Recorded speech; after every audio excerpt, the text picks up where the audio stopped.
ये बहुत जल्दी से रेड शुरू कर दी है। नंबर 2 मोहम्मद इस्माइल नबी बख्श ने 27 वर्षीय खिलाड़ी अपना पहला एशियन गेम्स खेल रहे हैं। मोहम्मद नबी बख्श कंप्लीट डिफेंस, 7 खिलाड़ी। चूंकि अभी जस्ट मुकाबला शुरू हुआ, टच का दावा संदीप नरवाल पर।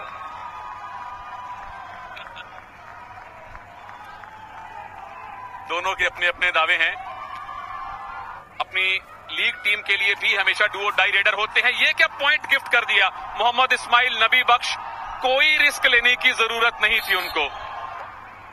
टेम्प्ट किया था ऋषंक देवाडिगा ने, और पेस देखिए मोहसिन का पेस, डिफेंस को अनसेटल करने की कोशिश, लेकिन डिफेंस ने शानदार काम किया, कोई भारी नहीं। और सबसे बड़ी बात कि जब आप टीम में इस तरह के परिवर्तन करते हैं एक साथ बड़ा, और ये देखिए एक बार फिर डिफेंस ने काम किया।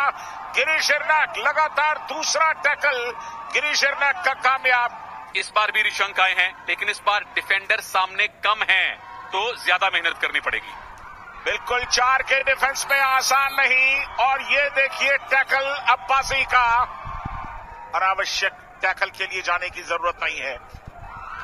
अनावश्यक टैकल के लिए गए और आउट। हादी ओस्ट्रोक, प्रदीप को पहला पॉइंट। गजब का प्रदर्शन गिरीश एर्नाक का। और ये देखिए जिस काम के लिए लाया गया था मकसूदू को, उन्होंने वो काम कर दिया। टैकल किया, टैकल का एफर्ट किया था वहां पर गिरीश ने, लेकिन बाहर जाना पड़ेगा उन्हें। दोबारा सब्स्टिट्यूट कर लिया गया है। अबूजार मेघानी अंदर आ गए हैं, अबुल फजल बाहर चले गए हैं। सुपर टैकल सिचुएशन है। और सबसे बड़ी बात कि ये सुपर टैकल हो गया। अजय ठाकुर का हाथ अंदर आया जरूर, लेकिन बाहर से, जो कि वैलिड लीगल नहीं होता। तो यानी कि 2 पॉइंट्स ईरान को मिले। ईरान मुकाबले के अंदर लौटता हुआ। यहां देखिए वक्त निकलता जा रहा है, रेडर पर प्रेशर बढ़ता जा रहा है। सही रणनीति।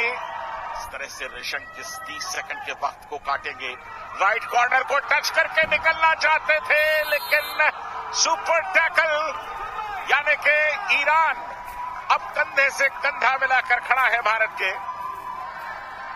5 का डिफेंस, अंदर गए थे मकसूदलू, डैश कर दिए गए। बेहतरीन डैश। रेड पर इस समय मोनू गोयल, 3 का डिफेंस, सुपर टैकल का मौका। अगर सुपर टैकल हो गया तो मुकाबला बराबरी पर आ जाएगा। मोनू गोयल के लिए पहली रेड, और ये सुपर टैकल। क्या डिफेंस खेल रहा है ईरान का। जब लेफ्ट कॉर्नर फजल अत्रा चली, लंबे समय तक बाहर बैठे, बहुत लंबे समय से कोर्ट पर नहीं थे। ये देखिए प्रेशर,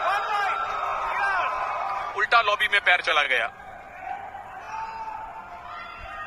मोहम्मद इस्माइल नबी बख्श, और इस बार टैकल इंडिया का। अच्छा टैकल, दीपक निवास हुड्डा का पहला हाथ। गिरीश एर्नाक थोड़ा सा प्रेशर बनाने की कोशिश, और ये आखिरी रेड हाफ टाइम से पहले।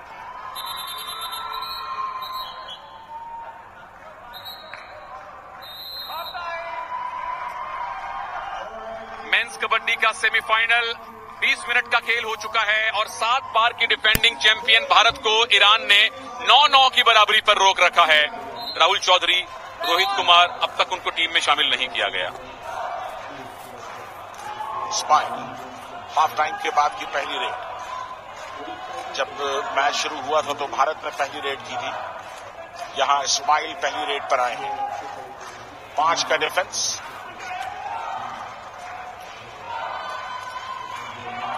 कोर्ट में इस समय मुख्य रेडर सिर्फ एक ऋषंक देवाडिगा हैं। दीपक हुड्डा और संदीप नरवाल 2 ऑलराउंडर्स मौजूद हैं।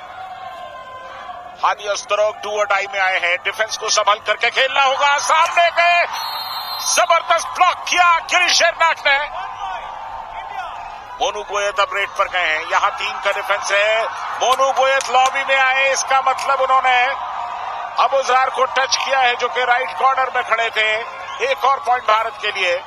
अबूजार पहली बार आउट हुए हैं इस मैच में। इसका पैर उस समय हवा में, और ये ऑल आउट तो नहीं हुआ, एक और सुपर टैकल हो गया। चौथा सुपर टैकल। अजय ठाकुर, हिम्मते मर्दा तो मददे खुदा। बड़े दिलेर खिलाड़ी हैं। इस तरह की चोट खैर खेल जीवन का हिस्सा है, लेकिन लीडर हो तो आपको बाहर जाना पड़ेगा, यही प्रसाद राव कह रहे हैं। जो कि इससे पहले 3 जबरदस्त टैकल कर चुके हैं। एक और एफर्ट बोनस का। और पिछले सुपर टैकल के बाद ईरान दोबारा से लीड में आ गए हैं। ईरान की लीड 2 पॉइंट की हो चुकी है। अब 3 विसल बजने के बावजूद रेडर को नहीं छोड़ना बहुत बड़ा फाउल है। एक और सुपर टैकल।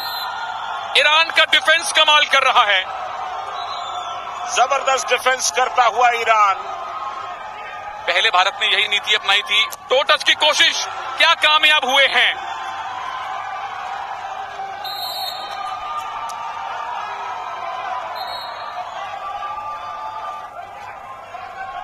ये देखिए यहां पर टो टच का एफर्ट, फिर कस्में, पता नहीं वो झुकते हैं और उसके बाद कस्में खाना शुरू कर देते हैं। देखना होगा। दोनों का दावा है वीडियो रेफरल का। मैंने पहले ही कहा सुनील की खेल भावना पीछे की सीट पर जाकर बैठ गई है और जिस तरह की टेंस मोमेंट्स हैं, तनाव के क्षण हैं। ये देखिए प्रदीप नरवाल का भी टैकल हो गया। आप देख लें, 1/4 पॉइंट ज्यादा। ये हुआ टैकल जिसकी जरूरत थी। डू और डाई रेड पर प्रेशर था रेडर पर। इनको पहले भेजना चाहिए था कोर्ट में। और देखिए डिफेंस उन पर अटैक कर नहीं रहा है, लेकिन अगर करेगा तो सामूहिक अटैक होगा, ये मानकर चलिएगा। और अबूदार अंदर आ चुके हैं। दोनों रेगुलर कॉर्नर इस समय पोजीशन में हैं। राहुल इनके खिलाफ कई बार खेल चुके हैं। इस टीम के उन 6 खिलाड़ियों में से एक हैं। क्या टच किया गया है? बहुत कॉन्फिडेंट है इस्माइल। दीपक कह रहे हैं अगर टच किया है तो लॉबी में जाइए। लेफ्ट कॉर्नर से दौड़ लगानी चाहिए थी, बहुत ज्यादा अंदर वो चले गए थे। ये दौड़ लगाई है फजल ने और ये कॉन्फिडेंस है। लीड 5 पॉइंट की हो गई। लगातार वक्त निकलता जा रहा है। बोनस की कोशिश की और इसके साथ ही राहुल चौधरी को भी टैकल कर लिया गया, लेकिन ये टैकल देखिए, उनकी शर्ट वगैरह सब उतर गई। अब आप डिफेंसिव अप्रोच के साथ नहीं रह सकते। और इसके साथ ही क्या भारत ऑल आउट हो चुका है। ओह, 10 पॉइंट का फासला ईरान के फेवर में। 4 मिनट का वक्त बाकी। 2 पॉइंट एक्स्ट्रा मिले और 10 पॉइंट की लीड ईरान ने बना ली। लीड हो गई 11 पॉइंट की, जिसमें से रोहित कुमार के दर्शन नहीं हुए। प्रदीप जब रेड करने आते हैं इस तरह से शिकार होकर जाते हैं। मोनू गोयत लगातार टैकल हुए हैं। अजय ठाकुर लगातार टैकल हुए हैं।